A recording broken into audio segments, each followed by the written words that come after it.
In this video, I'm going to share with you the $217 million high-ticket sales closing framework that we give to our clients, and that's been responsible for them generating more than $217 million in their coaching businesses. So sit tight, grab a pen, and let's dive into this. Hey, what's going on? Uriel Kim here, CEO and founder of Healthpreneur. We help health professionals and coaches grow their businesses online. And this specific channel is all about helping you with your marketing, money, and mindset. Today, we're talking about the sales piece because obviously it's massively important. If you watch any of my other videos on sales, you know it's the most important skill you must develop if you want to make more money and serve more people. I'm going to share 3 big mistakes that I've seen after doing more than 6,242 calls over the past 2 years in terms of like our team, not myself. Obviously, I did more way back in the day. But I want to share 3 big mistakes that I've noticed amongst our clients, amongst people who are not that great on the phone. I'll share those with you toward the end. But first, I'm going to walk you through our 9-step, what we call coach to close enrollment call framework. Really quickly, why we call it coach to close is because I believe coaching and selling are the exact same thing. It's about helping someone get out of their own way and do something that's in their best interest, assuming that's what they want to do, okay? Do not let it's too expensive, I need to think about it, all those kind of stalls confuse you with the fact that people actually need your help. They're just using those because they're afraid and they're fearful in many cases, okay? So I've got other videos on objections, but here let's dive into the framework.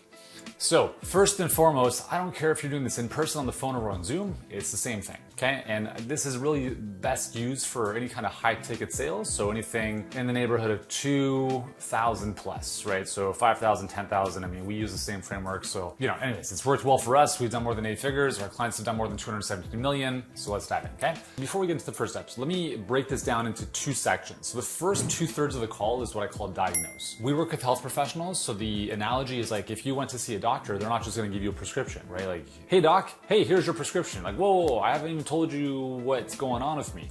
And so the first 2/3 of your call is very, very important because it's really the opportunity for you to diagnose, quote unquote, and I use that very loosely, okay? To diagnose the situation, to do a bit of discovery, to really understand if and how you can help this individual. And if not, the second part of the call doesn't even happen, okay? So the first part of the call is we call diagnose. The second part of the call is called prescribe. That's just, a division that we'll kind of get to in a second. Okay, so when you start your call, the first step is what we call set the agenda. So the most important part in the conversation is letting the person know who's running the show. That was a pretty good rhyme, actually. So here's the thing is when you start a call, the last thing you want to do is waste time talking about the weather. Oh, you're from there, so I went to school there. Awesome, my family lives there. Here's the thing, no one cares. No one gives a you-know-what. Break the ice real quick, build a little bit of rapport, 30 seconds, 1 minute at the most, and then get into it. So the setting the agenda piece is really about you telling them, here's how this is gonna go, okay? Now, I'm not gonna word for word walk you through this script because we might be here for a while, and obviously it's a little bit privied for our clients because they pay us good money to have that. But nonetheless, I'm gonna give you the high level understanding. So step 1 is setting the agenda. You have to set the tone for how this call is gonna go.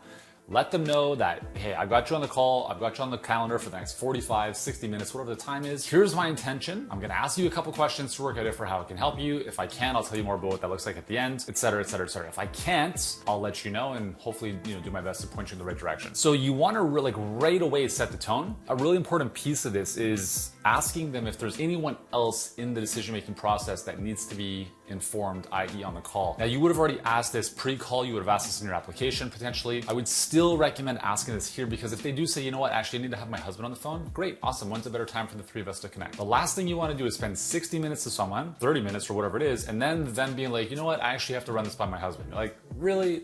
You're just foolish. You have to, within the first minute or 2, is there anyone else? No? Okay, cool. So just you? Perfect. It's a fertility offer. There's no one else involved in this fertility process. Just you. Anyways, so clarify that, set the agenda, and if all's good, we keep moving forward, okay? Step number 2 is probably the most important question is why now? Why are we speaking? What's happening in your life? In our case, in your business, maybe in your case with the person with their health that prompted you to book this call with me today, not 6 months from now, not 6 months in the past. Why now? Why specifically today? This is the most important question. The person coming in to speak with you, they have to give you information about why this is a priority for them now. Okay, so in this part of the call right here, it depends on who you're speaking with. They might unload on you. They might give you everything you may have asked for in the coming parts of the framework. You want to be taking notes, you want to be acknowledging what they're saying, but here's the key thing, is when they're talking, none of this stuff. I can totally relate. Shut the up. I'm serious, okay?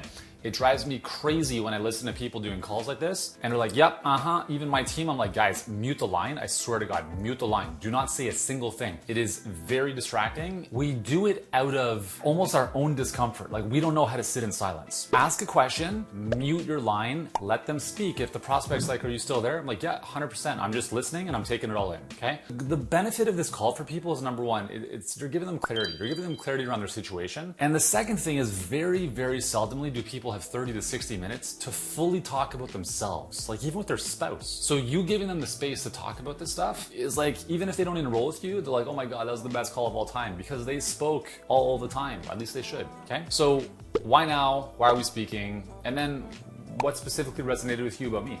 Okay, well, did you see something? Did you like it? Yeah, it resonated with your philosophy, blah, blah, blah. So we're getting a little bit of context for timing and why you, the coach. Third is establishing wants. So really quickly, okay, cool. So if we're talking 12 months from now, looking back over those previous 12 months, what would have to have happened in your business, your life, your health for you to feel happy with your progress? i.e., where do you want to be 12 months from now? Or 6 months or 3 months, whatever the duration of your program is. Here's another mistake I see people make. Letting vague answers be okay. I can tell a newbie in business when they cannot clarify where they want to be in business. So if I ask someone, where do you want to be, where do you want your business to be in 12 months? Oh, like I'd love to impact more people and I really want to grow my business online. I'm like, all right, you have no income, you're struggling, you have no clue what you're doing, okay? I can tell that right off the bat because I've done this for a very, very long time. By contrast, if I speak with someone like, cool, I want to be making $55,000 per month, I want to be enrolling 6 clients per month at this price point, my conversion rate has to be at this, I'm like, okay, cool, we're talking to someone who understands what the hell's going on and they have a bit of traction. If you are getting vague answers from people, cool, what specifically do you mean by that? So I want to improve my health as an example. Okay, cool, how would you know when you've improved your health? Well, I need to stand on the scale and see it this, okay, cool, just let me kind of tie this in a bow here. When you are asking people what they want, like what they want the future to look like, it has to be quantitative. If they are not giving you a quantitative answer, you have to ask for the quantitative answer. I want to lose 20 pounds by this time next year. Cool, we have the quantitative answer. Now, this is another big area where people struggle is they just leave it at that and they move on. So when you go to a doctor's office or a dentist's office, whatever, the first thing you do is they give you this freaking clipboard, it's like 20 pages, and it's like, where's the pain? Circle the spots on your body. How long have you been dealing with? Are you on any medication? Blah, blah, blah. These are all fact-finding questions. If you run a sales call like that, you will not close anyone. And the reason for that is because anyone can do that. You can have a 10-year-old do that. But what you really have to think about as a coach, and this is the coach to close process, is asking people, like if that's a surface level, like ground level type of question, you got to take the elevator and you got to go to P1. Why is that so important to you? So now we're at P1. They give you an answer, well, like I'm just really unsatisfied with where I'm at right now. Let's go to P2. Hit that button. Tell me more about that. Okay, so now the person's going to start to unravel what's really happening. You can't get people to make important decisions for themselves from a purely logical perspective. Like they have to connect with the emotion to some degree because we make emotional decisions, we back them up with logic, but I'll show you obviously how you can make this a very logical decision-making process for them as well. However, this first part of the call, you have to establish why they want what they want. You have to get an assessment of whether or not the situation that they're in right now has to change. Because if the pain of their current situation is not big enough or bad enough relative to the pain or the perceived pain, of changing, they will not say yes to working with you. I'm gonna come back to this because that's a very, very important concept for you to understand. You may wanna rewind and watch that again. It's very important to understand that. So why is that so important to you? Tell me more. Who else benefits by you improving this situation? Or who is affected by you staying where you are? How much is this costing you? Right? So those are a couple questions you can use to dig a little bit deeper. Once we know where they wanna go, now we come back to, well, where are we at right now? I mean, what does life look like now? Where are you at right now? What are you frustrated with? What is not currently working? Again, this ties back into that second question, like why are we speaking now, right? So they may have already given you some of these answers. Like why are we speaking now? They're gonna answer maybe some of these questions that you might be asking at this point. If they do, don't ask the same question, right? You've already jotted it down. So you can always come back to it. So earlier you mentioned one of the reasons we're speaking right now is because you're really, really frustrated because you've done all these diets, nothing's worked out. Is that about right?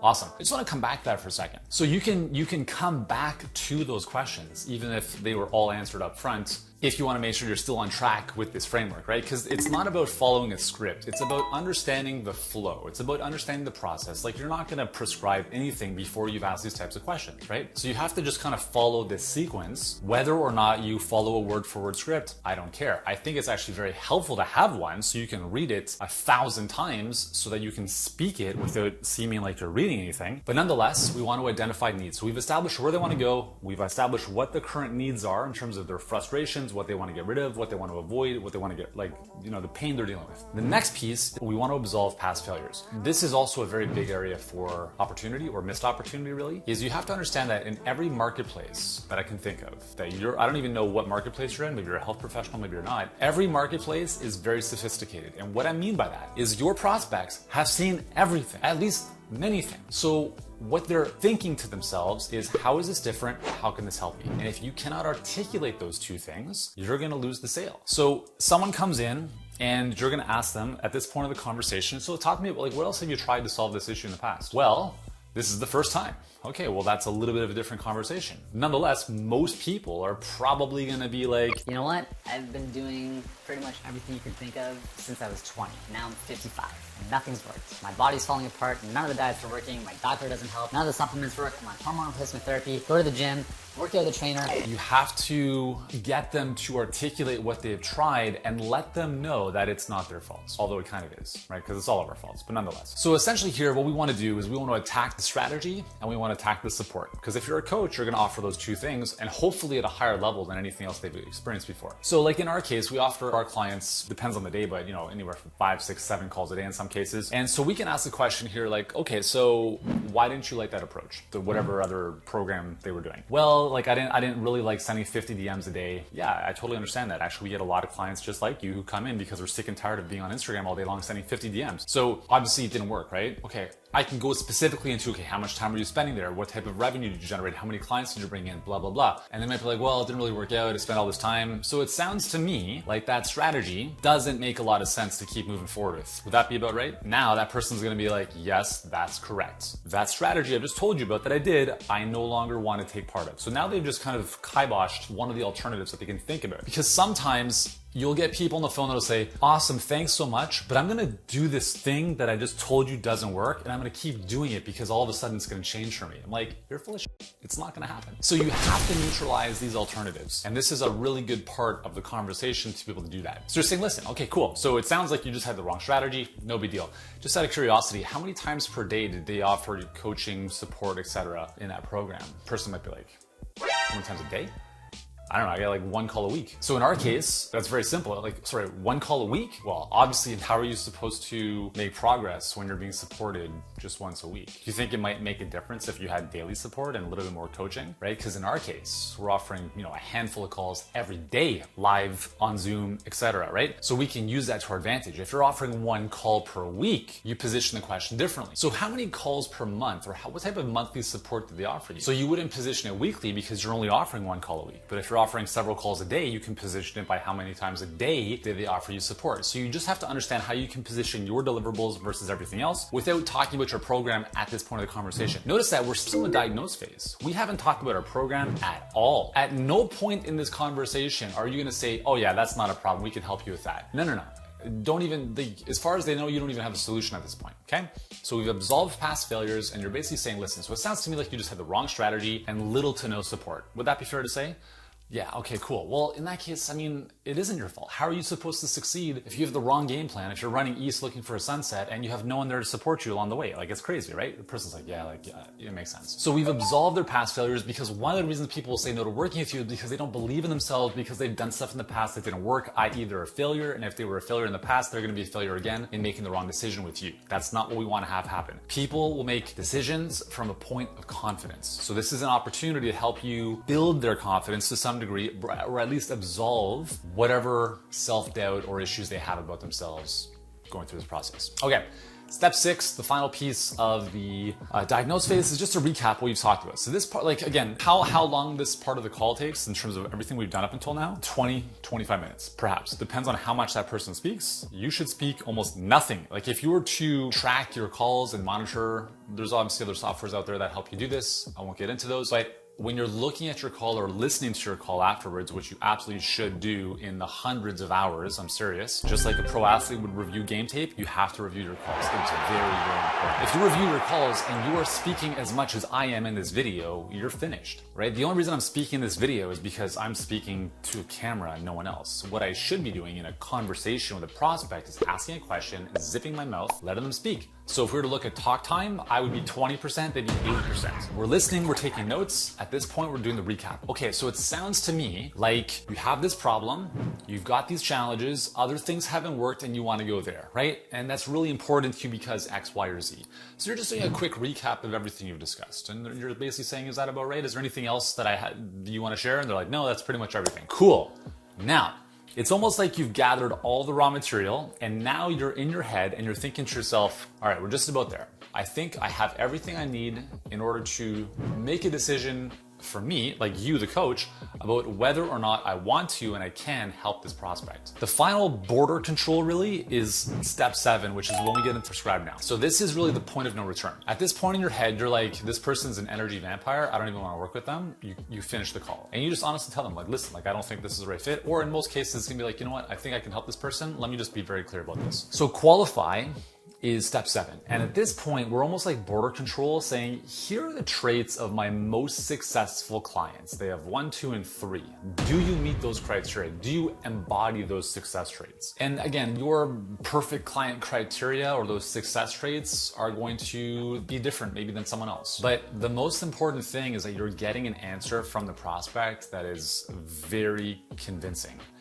So it might be something like, we look for people who are going to show up and do the work, who are committed, who keep going when the going gets tough, like whatever it is. Do you embody those traits? If the person's like, well, off, like call is over. As soon as you have any hesitation, that is going to show up in coaching them and it's going to be a nightmare unless you enjoy working with those types of clients. What you want to have as a response is person's like, hell yes. If I've got the right plan, I've got the right support, I will do anything. I can accomplish anything. You're like, perfect. In your head, you're like, okay, we're going to close this sale now. Because now, well, at least part of it, you can help them. Now they have to be sold on your solution. Okay. And that's what we're going to get into now. So step 8 is prescribe. So step 7 is qualify, this border control, and you have now asked them the 3 traits. Like, do you embody those? You're like, yep, cool. In your head, you're like, cool, this person can pass go, they can collect $200. We keep going into kind of the offer phase, if you will. So now it's the prescribe step 8. And this is where you talk about your solution. I'm not gonna spend a lot of time on this because obviously there's nuances that'll take longer than this video merits, but nonetheless, I'm gonna give you 2 things to think about here. Think about when you're talking about your deliverables, or your program, think about it as in a linear fashion. So think about it as you're getting on a train with someone and it's like, here's the first stop, then the next stop, and then the next stop, as opposed to here's this box of stuff that you get. Because in our head, it's very hard to wrap our head around like, what exactly am I getting into? And the confused mind doesn't buy. So from a visual perspective, like the prospect needs to see themselves going through the process. So the first thing that's gonna happen when we get off this call is we're gonna book in a Kickstarter or an onboarding call in the next 24 hours. On that call, I'm gonna walk you through exactly how to do this, this, and this. I'm gonna give you a link to this thing. And then we're gonna jump into module 1. So the first 7 days, we're gonna focus on this. And then we're gonna have a check-in here, or we're gonna have a coaching call on these, this time of the day, whatever. Walk them through linearly as if you're on a train going from one station to the next. It's much easier for them to see in their mind what the journey looks like, as opposed to, well, inside you get all these coaching calls and these training videos and this stuff, and they're like, I'm gonna explode.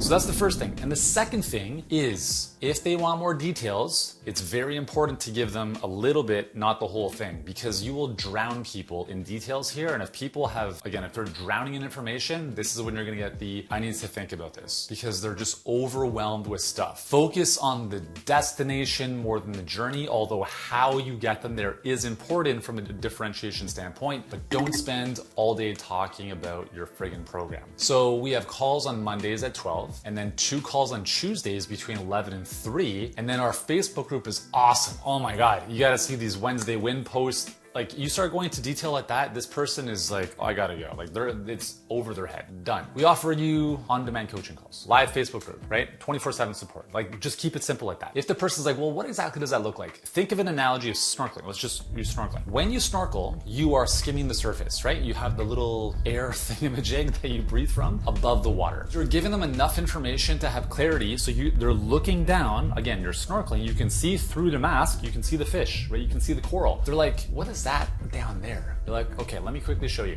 You go down together, right? You take a breath, you go down. Now what happens if you're snorkeling and you stay down there for several minutes? You're dead, right? And it's the same thing that's gonna happen in your sales call. So do not spend a lot of time, at the depths of the earth here. Take a breath, right? Go down and see the fish, see the coral, give them a little bit of detail, and then come right back up. And if you go into the trenches, if you go into the details of your program, they are gonzo. Promise, this is one of the biggest mistakes, especially health experts who are so full of themselves and their stuff. And I'm one of them, okay? I'm not saying it's you or anyone else. I'm just saying like we love our stuff because we're experts and we want to share it, but keep it surface, okay? So you're snorkeling across, you can see everything below. If they need a little bit of detail, you go down, you come right back up. And the easiest way to make sure you're on top of this part of the conversation is you are the one asking the questions, okay? So as you're talking about your program, this is the one part of the call where the person is more likely to tune out.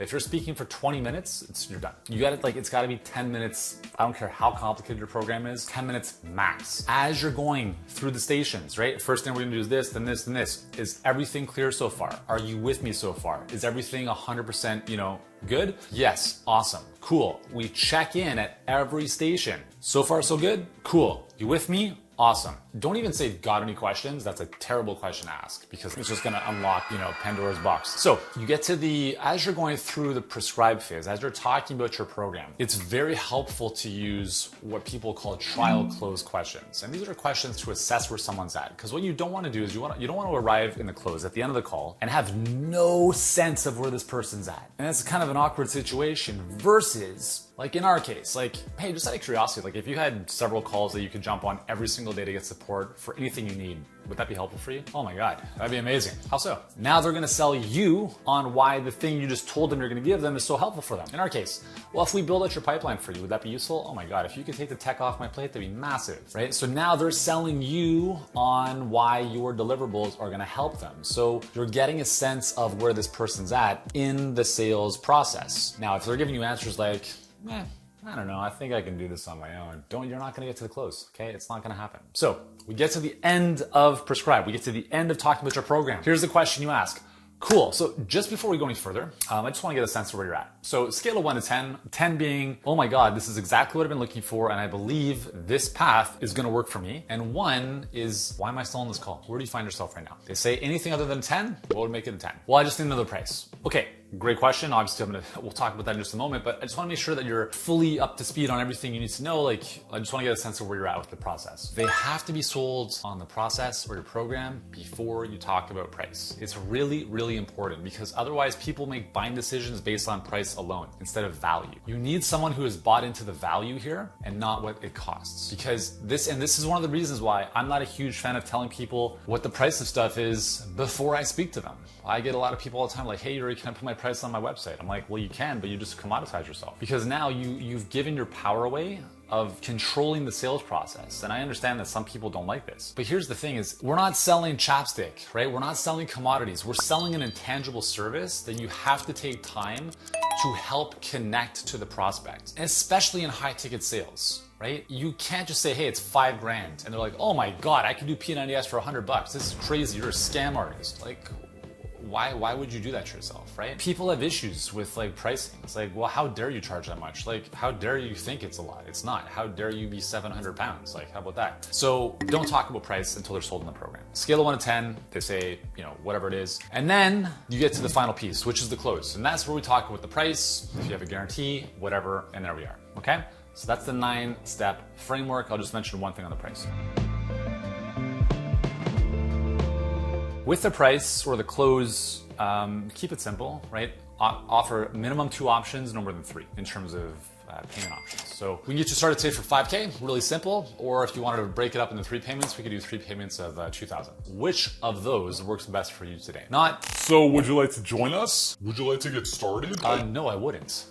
just use option A or option B. Which one of those works best for you today? Well, option number one, great. We can do Visa, Amex, MasterCard, whatever is best for you. Well, actually, and then insert objection, okay? But I'll tell you this, like a lot of times we actually just let go of a sales rep because apparently he wasn't even asking for the close. I'm like, are you crazy? Like what planet, what drugs are you on? Like, what are you doing? I was reviewing one call and the person's like, so can I put this on a credit card? And he's like, yeah. And I'm like, close the friggin' deal. like it's game over. What are you doing? So you have to ask for the sale.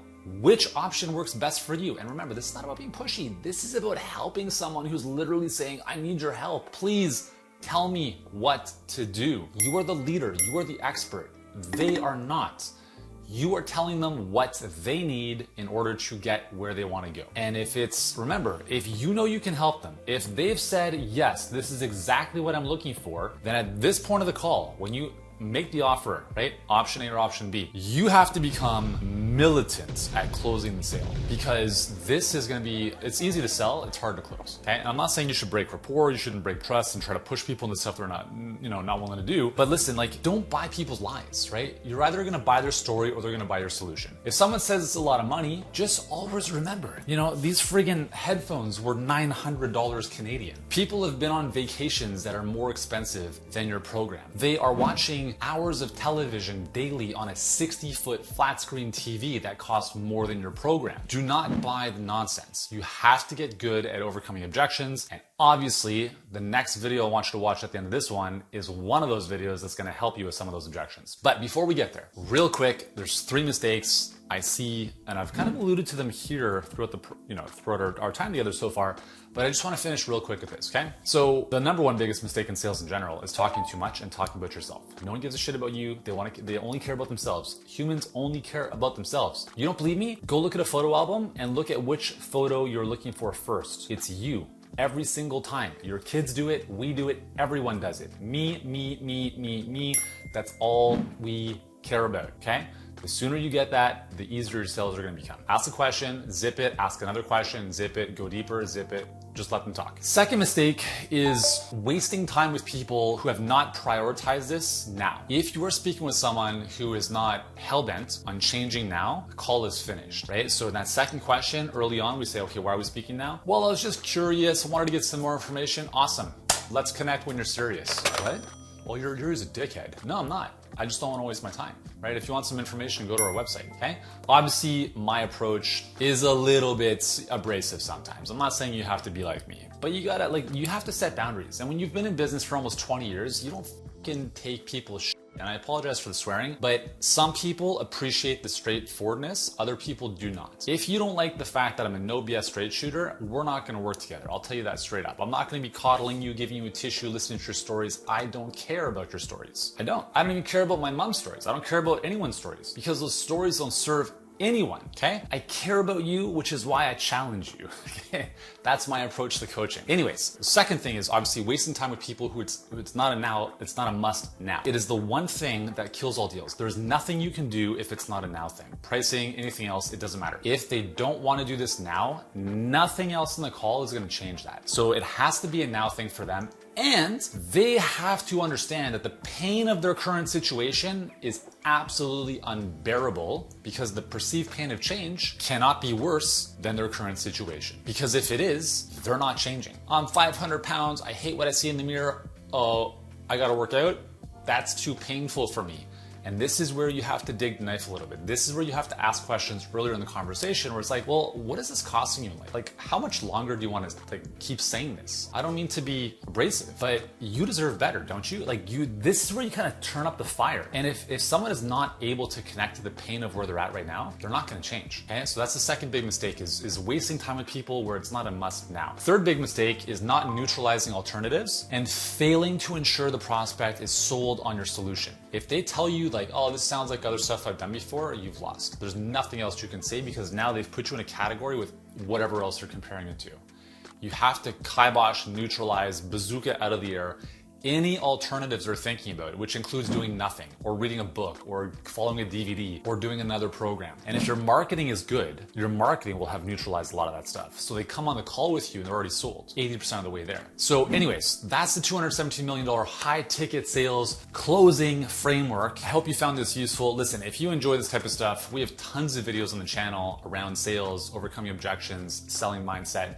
Watch the next video, wherever it is, that's going to go a little bit deeper into some of those objections and really help you get a handle on how to get better at selling. In case you're wondering, this is a very big piece of how we help our clients because, our pipeline, our process is about helping people, helping health professionals get people on the phone with them, and then from that phone conversation or the Zoom conversation into enrolling into a high ticket coaching program like this. And if you don't know how to have these conversations, you're going to have a tough time enrolling clients. And when we talk about enrolling clients, it's not about the money, man. The money is fine, but it's about helping someone. If you let them go, you let them down. You have to get good at selling and influencing people, not for you, but for them. So anyways, if you ever decide to work with us, this is a big piece of what we focus on. Obviously, we'd be supporting you every step of the way with this, our scripts, objection scripts, all that stuff. But listen, I'm not here to sell you anything. I could care less. In the meantime, watch the next video because I'll give you a really cool walkthrough on how to overcome some of the more common objections in your enrollment calls. And remember to subscribe while you are here. I hope you've enjoyed this. Thank you for your time. I'll see you soon.